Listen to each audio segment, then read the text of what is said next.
Audio Jungle.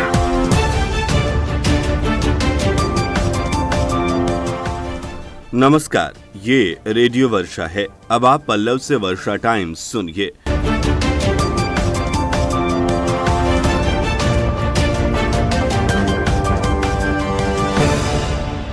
पहले सुर्खियां। थावे मशरक रेलखंड पर 2 जोड़ी पैसेंजर ट्रेनों का परिचालन शुरू। अंतर्राज्यीय फुटबॉल टूर्नामेंट में वाराणसी और गोपालगंज की टीम में भिड़ंत। सिवान में अनियंत्रित स्कूल वैन पलटा, 21 से ज्यादा बच्चे थे सवार।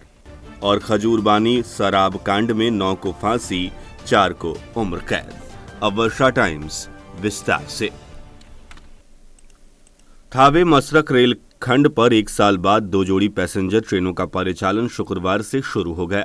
इस रेलखंड पर 05-122 डाउन पैसेंजर ट्रेन पहले दिन अपने निर्धारित समय से 35 मिनट विलंब से चलकर दिगवा दुबौली स्टेशन पहुंची। जिस स्टेशन पर पैसेंजर ट्रेन पहुंच रही थी, यात्री और स्थानीय लोगों में खुशी की लहर दौड़ रही थी। छपरा कचहरी से थावे जंक्शन के बीच 107 किलोमीटर की दूरी तय कर रही एक ही पैसेंजर ट्रेन 4 फेरे लगा रही है। पहले की अपेक्षा ट्रेन के समय में 45 मिनट का फेरबदल किया गया है। छपरा कचहरी से खैरा, बन्नी, मोहम्मद पट्टी, डुमरी बुजुर्ग, पटेरी, मढ़ौरा, तेजपुरवा, शामकुरिया, मसरख, राजापट्टी, अलेपुर, कतालपुर, दिगवा दुबौली, त्रिविक्रम, देवनगर, ब्रजकिशोर हॉल्ट, सिद्धवलिया, शेर, रतनसराय, माझागढ़, गोपालगंज होते हुए पहली ट्रेन सुबह 9 बजे थावे जंक्शन पहुंची। थावे जंक्शन से 05-123 डाउन पैसेंजर ट्रेन छपरा कचहरी के लिए रवाना हुई। इसके अलावा 05-124 डाउन तथा 05-123 पैसेंजर ट्रेन का परिचालन किया गया। पैसेंजर ट्रेनों के परिचालन शुरू होने के बाद रेलवे स्टेशनों पर चहल पहल शुरू हो गई है। साथ ही छोटे बड़े चाय पान के दुकानों पर भी यात्रियों की भीड़ उमड़ रही है। उचकागांव प्रखंड के बलिसरा पंचायत के बालाहाता मोड़ पर कैंप लगाकर 200 से अधिक लोगों का मुफ्त जांच किया गया। फ्री कैंप में जांच व दवाई को लेकर लोगों की भीड़ उमड़ पड़ी। मीरगंज स्थित आरोग्य डायग्नोस्टिक सेंटर के द्वारा चंद्रकांत वर्मा और स्त्री प्रसूति रोग विशेषज्ञ डॉक्टर रानी की मौजूदगी में फ्री कैंप का आयोजन किया गया था, जिसको लेकर बालेसर पंचायत के वीडीसी प्रतिनिधि संजीव कुमार उर्फ टीआई बाबू के द्वारा चिकित्सकों और दवा वितरण की व्यवस्था कराई गई थी। अंतर्राज्यीय फुटबॉल टूर्नामेंट का आयोजन मिंज स्टेडियम में किया गया है। 3 बजे से गोपालगंज और वाराणसी के बीच सेमीफाइनल का मैच खेला गया। फुटबॉल एसोसिएशन जिलाध्यक्ष लायक हुसैन ने इसकी जानकारी दी। कुचायकोट प्रखंड के सासा मुसा में खेले जा रहे स्वर्गीय Veer Bahadur Singh day night cricket tournament के दूसरे सेमीफाइनल में चौरा चौरी टीम को पराजित कर जुनैद 11 की टीम ने जगह बना ली है। गुरुवार की रात पहली खेल यूपी के चौरी चौरा और थावे क्रिकेट टीम के बीच खेला गया। थावे की टीम टॉस जीतकर पहले बल्लेबाजी करने उतरी। थावे टीम ने 10 ओवर में 6 विकेट खोकर 46 रन बनाए। जवाब में उतरी चौरा चौरी की टीम ने 10 ओवर में 47 रन 6 विकेट के नुकसान पर बना लिए और जीत हासिल कर ली। दूसरा सेमीफाइनल चौरी चौरा बनाम जुनैद 11 के बीच खेला गया। चौरी चौरा की टीम ने टॉस जीतकर बल्लेबाजी करते हुए 10 ओवर में 6 विकेट के नुकसान पर 57 रन ही बना सकी। फिर जवाब में उतरी जुनैद 11 की टीम ने 10 ओवर में 57 रन बनाकर सेमीफाइनल में जगह बना ली। उधर मीरगंज शहर के प्राचीन औगड़दानी शिव मंदिर के परिसर में चल रहे श्रीमद् भागवत कथा सप्रवचन कार्यक्रम के 5वें दिन शुक्रवार को अयोध्या से पधारे महर्षि श्री श्रीदास जी महाराज ने श्रद्धालु भक्तों को भक्ति रस से सराबोर किया। श्रीमद् भागवत कथा का वाचन करते हुए उन्होंने कहा कि भागवत के श्रवण से हमें जीवन जीने की कला मिलती है। भागवत एक ऐसा ग्रंथ है जो हमें केवल पुण्य कार्य करने के साथ मोक्ष की प्राप्ति भी देता है।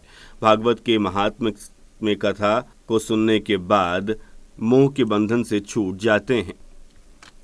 हमारे थावे संवाददाता गौतम कुमार ने जानकारी दी कि थावे प्रखंड के मुखीराम उच्चतर माध्यमिक विद्यालय में 2 दिवसीय पवन कबड्डी टूर्नामेंट का फाइनल मैच खेला गया।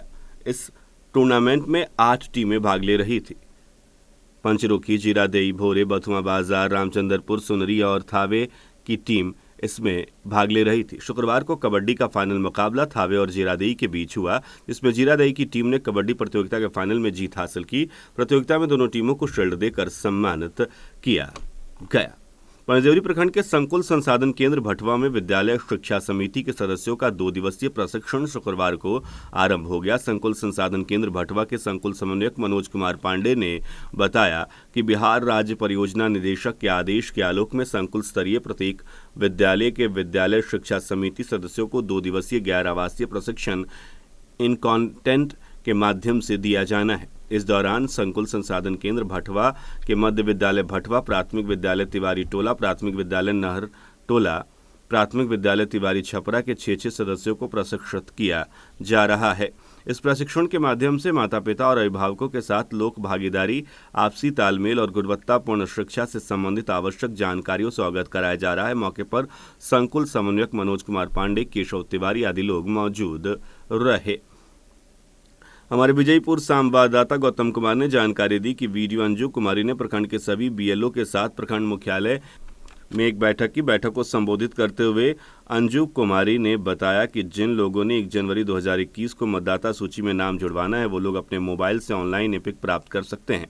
इसके लिए चुनाव आयोग द्वारा एक विशेष सॉफ्टवेयर तैयार कर लिया गया। इस आशय की जानकारी देते हुए वीडियो ने कहा कि आप लोग अपने अपने क्षेत्र में जाकर नए मतदाताओं को यह समाचार बता दें। बैठक में प्रखंड के सभी बीएलओ ने भाग लिया। कुचायकोट प्रखंड के बनतैल पंचायत स्थित बंजरिया गांव में आज कलश यात्रा के साथ ही श्री शिव परिवार प्राण प्रतिष्ठा महायज्ञ का शुभारंभ हो गया। 11 मार्च तक ये यज्ञ चलेगा। 11 मार्च को महाशिवरात्रि के दिन इस महायज्ञ की पूर्णाहुति की जाएगी। सिवान में तेज रफ्तार स्कूल वैन अनियंत्रित होकर सड़क के किनारे नहर में पलट गई। हादसे के दौरान 21 से ज्यादा बच्चे वैन में सवार थे। वैन पलटते ही चीख पुकार मच गई। घटना के बाद आनन फानन में आसपास के लोगों और राहगीरों ने दौड़कर पलटी हुई वैन के नीचे से 17 बच्चों को सुरक्षित निकाला। वर्षा टाइम्स मिलने तक अभी भी 4 बच्चे अंदर दबे बताए गए। घटना में 15 बच्चों को चोटें आई हैं। सभी बच्चे जतौर के रामलखन स्कूल के 1 से 4 तक क्लास के बच्चे हैं। छुट्टी के बाद वैन बच्चों को स्कूल से लेकर वापस घर छोड़ने जा रही थी। प्रत्यक्षदर्शियों ने बताया कि वैन की क्षमता 7 से 8 बच्चों की थी, लेकिन इसमें ठूस कर 21 बच्चों को भरा गया था। राहत वाली बात यह है कि किसी के हताहत होने की कोई सूचना नहीं है। बिहार के गोपालगंज में चर्चित खजूरबानी शराब कांड में एडीजे 2 की अदालत ने शुक्रवार को सजा का ऐलान कर दिया। मामले में 13 में से 9 दोषियों को फांसी और 4 महिलाओं को आजीवन कारावास की सजा सुनाई गई है। इस कांड में मृत लोगों के परिजनों ने इस सजा को सुनने के बाद राहत की सांस ली है। उन्होंने कहा है कि इसकी आशा थी कि ऐसी ही सजा सुनाई जाएगी। इस मामले में मृत मनोज शाह की पत्नी गीता देवी ने इस सजा पर यह कहा है कि वो ये आस लगा के बैठी थी कि कोर्ट द्वारा न्याय मिलने के बाद ही उनका कलेजा ठंडा होगा। उन्होंने बताया कि अपने 2 बच्चों के साथ मजदूरी कर पालन पोषण करती है। वहीं थाना क्षेत्र के अमैठी खुर्द गांव के मृत अनिल राम की पत्नी अमृता देवी ने बताया कि यह खजूरबानी के जहरीली शराब का मामला हम लोगों की जीवन बर्बाद कर चुका है। जब न्यायालय द्वारा दोषियों को सजा सुनाई गई तब हमें आत्मा में शांति मिली है। हालांकि खजूरबानी जहरीली शराब पीने से 2 की मौत हो गई थी, जिसको लेकर जिला प्रशासन ने दोनों को 4-4 लाख रुपए मुआवजे के रूप में भी दिया था। नगर थाने के चैनपट्टी गांव में चोरों द्वारा गुरुवार की रात्रि में 2 घरों का ताला तोड़कर 5 लाख रुपए की संपत्ति चोरी कर ली गई। शुक्रवार की सुबह पड़ोसियों द्वारा टाटा रहने वाले दीनानाथ तिवारी और शिवनाथ यादव को चोरी की सूचना दी गई। सूचना के आधार पर पीड़ितों ने नगर थाने में सूचित किया। घटना की सूचना पर नगर थाने की पुलिस ने मौका वारदात पर पहुंचकर दोनों घरों का मुआयना किया है। पीड़ित परिवारों द्वारा नगर थाने में अज्ञात चोरों के खिलाफ लाखों की संपत्ति चोरी कर लेने का केस दर्ज कराया है। बोरे थाना की पुलिस ने 2 अलग अलग जगहों पर 60 बोतल शराब के साथ एक तस्कर को गिरफ्तार किया। दुबे जिगना गांव से तस्कर श्रीराम राम को 40 बोतल शराब के साथ गौशाला से गिरफ्तार किया गया।